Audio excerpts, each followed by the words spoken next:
Doubtnut पर आप पाएं कोटा के बेस्ट और टॉप टीचर्स जैसे एनवी सर, जीबी सर, आकांक्षा मैम के फ्री वीडियो लेक्चर्स। आज ही डाउनलोड कीजिए Doubtnut app. Hello everyone, alternating current part 2 में अब हम ऑल्टरनेटिंग करंट चैप्टर को वाइंड अप करेंगे। तो इस टॉपिक में पहला सबसे पढ़ने वाला है सीरीज रेजोनेंस।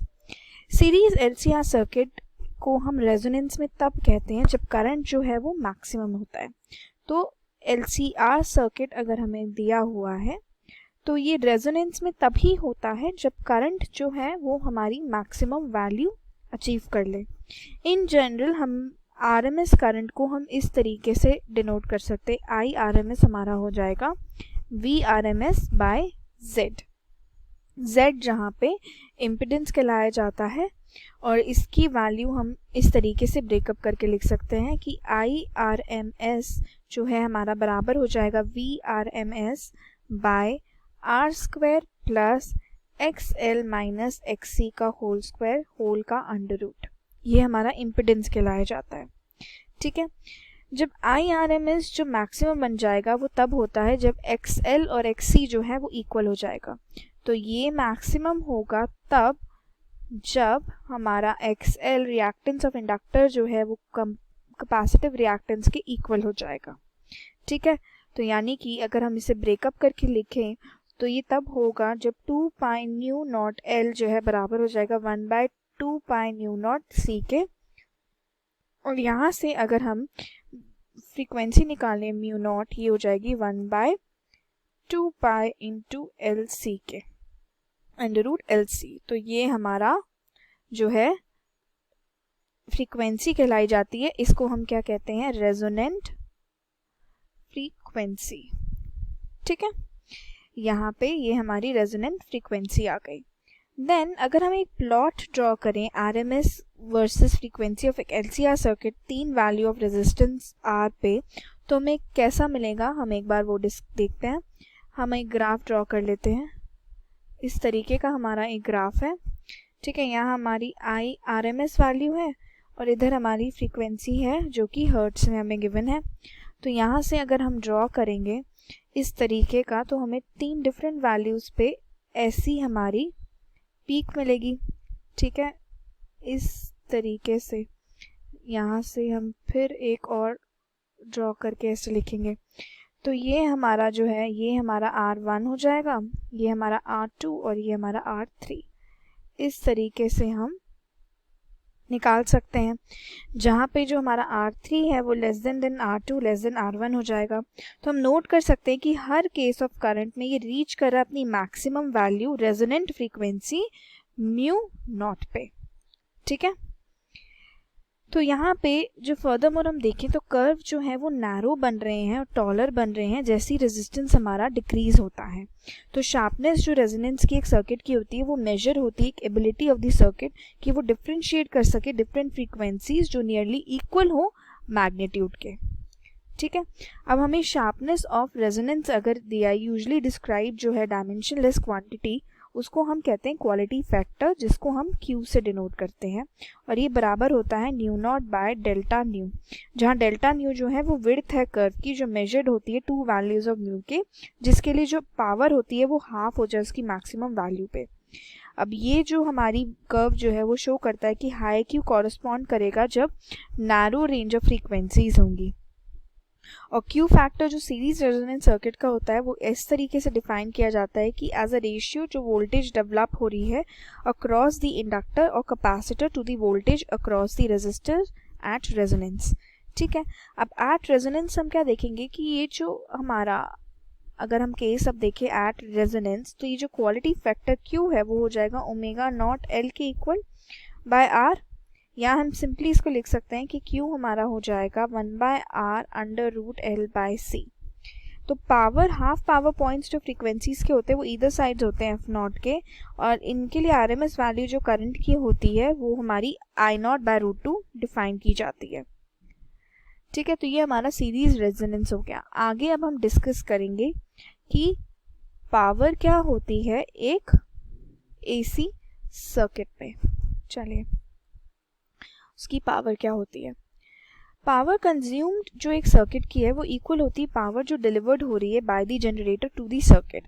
अब ये ऑब्वियसली प्रोडक्ट होता है वोल्टेज और करंट का, तो हम सिंपली कैसे लिख सकते हैं कि P होगा E इंटू आई, यानी कि E nought sine omega T into I nought sine omega T plus phi. ठीक है, तो फाई जो है डिपेंड करता है नेचर क्या है सर्किट का, इंडक्टिव है, कैपेसिटिव है, रेजिस्टिव है। अब एवरेज पावर कंज्यूम जो एक साइकिल की होगी उसे पी एवरेज डिनोट करते हम लिख सकते हैं half E nought I nought cos phi के इक्वल, यानी कि हम सिंपली लिख सकते हैं E R M S into I R M S into cos phi के भी इक्वल। ठीक है, अब कॉस फाई जो है वो पावर फैक्टर कहलाया जाता है और कॉस फाई का जो रिलेशन होता है वो होता है आर बाय जेड।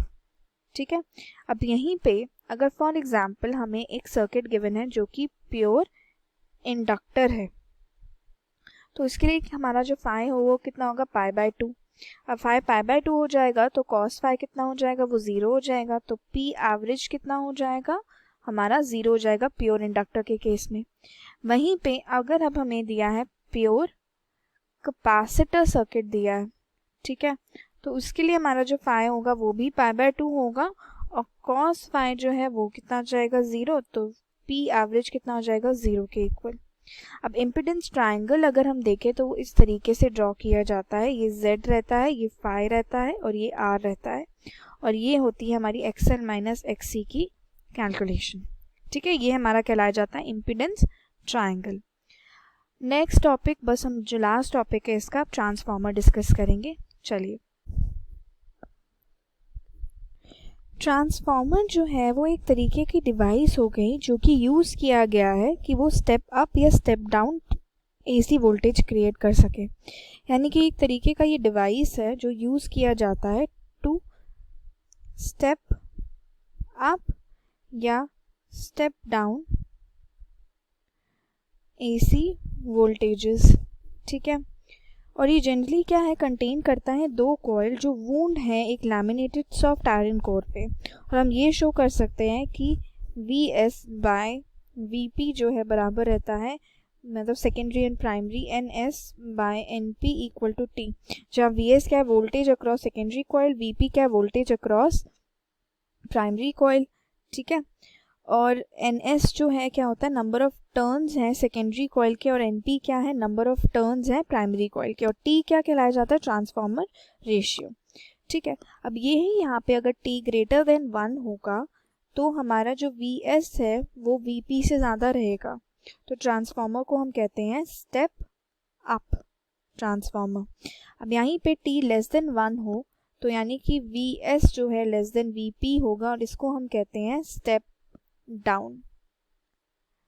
अगर IP और IS जो है करंट है प्राइमरी और सेकेंडरी कॉइल्स में, तो हम लिख सकते हैं कि VP IP जो है बराबर होता है VS IS, अज्यूम करते हुए कि कोई भी पावर लॉस नहीं हो रहा। ठीक है, तो हम सिंपली लिख सकते हैं कि VS by VP is equal to IP by IS।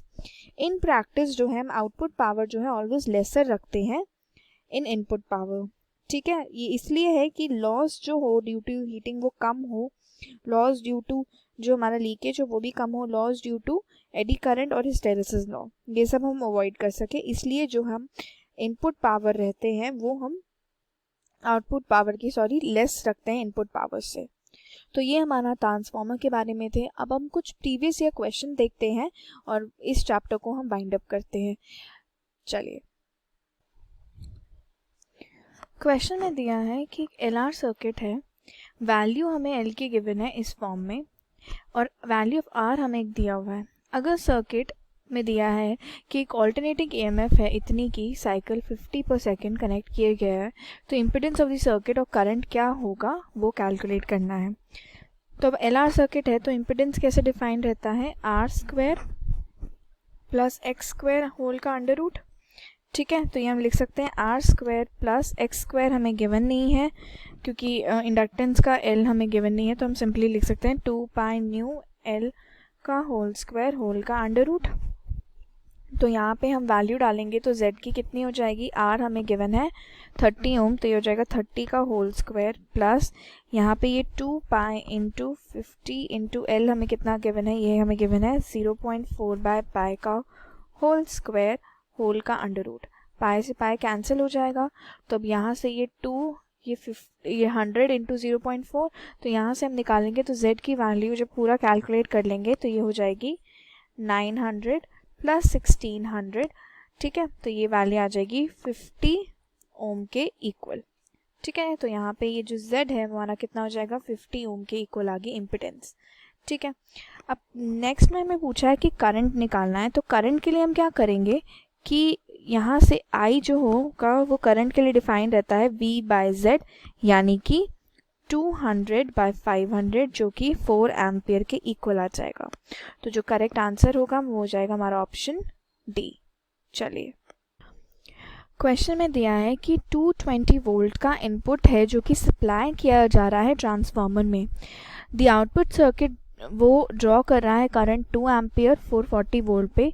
अगर एफिशिएंसी जो ट्रांसफार्मर की है वो 80% है तो करंट कितना ड्रॉ होगा प्राइमरी वाइंडिंग से ट्रांसफार्मर का। तो ये ट्रांसफार्मर बेस्ड क्वेश्चन है।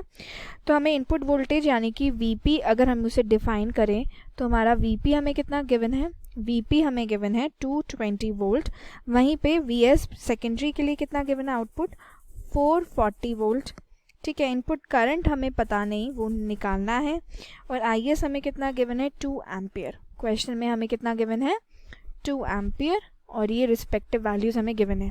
एफिशिएंसी हमें 80% गिवन है, तो एफिशिएंसी ऑफ द ट्रांसफार्मर हम नीटा से अगर दें तो ये 80% हमें गिवन है, डिफाइंड है। और इसकी कैलकुलेशन के लिए हम एन को कैसे डिफाइन करते हैं, ये हमारा होता है आउटपुट पावर बाय इनपुट, यानी कि V S I P by V P by I P I S, ठीक है। तो ये हमारा क्या हो जाएगा V S I S by I P, ये सॉरी यहाँ से ये जो है हमारा आई पी के इक्वल आ जाएगा, ठीक है। तो यहाँ से हम सिंपली क्या लिखेंगे कि हमें ये नीटा की आई पी की वैल्यू निकालनी है। तो आई पी हमारा कितना हो जाएगा V S I S by V P into eta, यानी कि वी एस कितना हो जाएगा हमारा 440 into 2 ampere by V P कितना है हमारा 220 इंटू 80 बाय 100। एफिशिएंसी 80% है, परसेंट को हम 100 से डिवाइड कर देंगे तो ये हमारा सिंपली क्या हो गया 2 और ये 4, ये हो जाएगा 20 से, ठीक है। तो सिंपल हमारा जो आंसर है वो कितना आ जाएगा, आईपी हमारा आ जाएगा 5 एम्पियर के इक्वल। तो हम अपने ऑप्शंस देखेंगे तो हमारा ऑप्शन जो डी है, यहाँ पे ये डी करेक्ट कर लीजिए, डी जो है वो करेक्ट आंसर हो जाएगा। क्वेश्चन में दिया है कि इंस्टेंटेनियस वैल्यूज़ हैं ऑल्टरनेटिंग करंट की और वोल्टेज की सर्किट की इक्वेशंस में गिवन है। हमें बताना है कि average power in what consume by the circuit क्या होगा। तो अभी हमने पावर इन देखा था सर्किट कैसे कैलकुलेट करते हैं, ठीक है। तो हम पहले पीक वैल्यू लिख लें, तो आई नॉट कितनी हो जाएगी पीक वैल्यू करंट की, वो हो जाएगी 1/√2। Similarly E naught E M F मतलब वोल्टेज की कितनी हो जाएगी 1/√2। तो पी एवरेज जो है वो हमारा कैसे डिफाइन किया जाता है, पी एवरेज हमारा होता है I R M S into V R M S into cos phi जो फेज एंगल है, ठीक है। फाई यहाँ देखिए π/3 है, यानी कि 60 डिग्री हमें गिवन है फाई। अब हमारा जो आई नॉट और ई नॉट है ये है, आई आर एम एस कितना होता है हमारा आई नॉट बाय √2 और similarly E R M S कितना होता है, ये होता है ई नॉट बाय √2। तो सिंपल वैल्यूज़ हम पुट करेंगे तो पी एवरेज कितना हो जाएगा आई आर एम एस √2 ये हो जाएगा 1/2 इंटू 1/2 और कॉस फाई यानी कि कॉस 60 डिग्री, तो ये हो जाएगा 1/4 इंटू कॉस 60 कितना होता है 1/2, ये हो जाएगा 1/8 वॉट। तो हमारा जो ऑप्शन डी है वो क्या हो जाएगा correct answer. Series RC circuit given है जो कि कनेक्टेड है एक ऑल्टरनेटिंग वोल्टेज सोर्स से।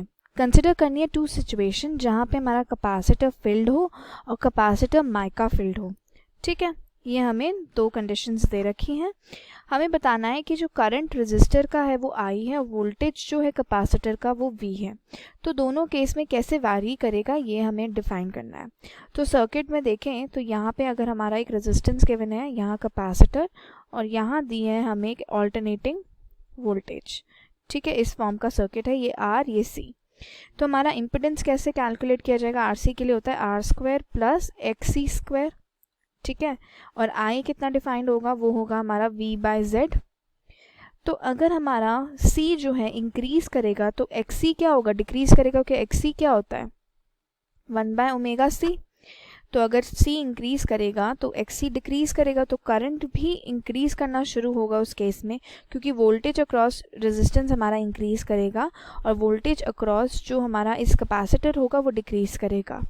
यानी कि अगर हम दो सिचुएशन देखें कि कैपेसिटर एयर फिल्ड हो या माइका फिल्ड हो, तो पहले एयर फिल्ड अगर होगा तो हमारा जो ऑप्शन सी है यानी कि ए केस में हमारा ज़्यादा रहेगा और बी केस में क्या रहेगा, कम। तो हमारा ऑप्शन सी जो है क्या करेक्ट आंसर हो जाएगा। Thank you so much for watching the video.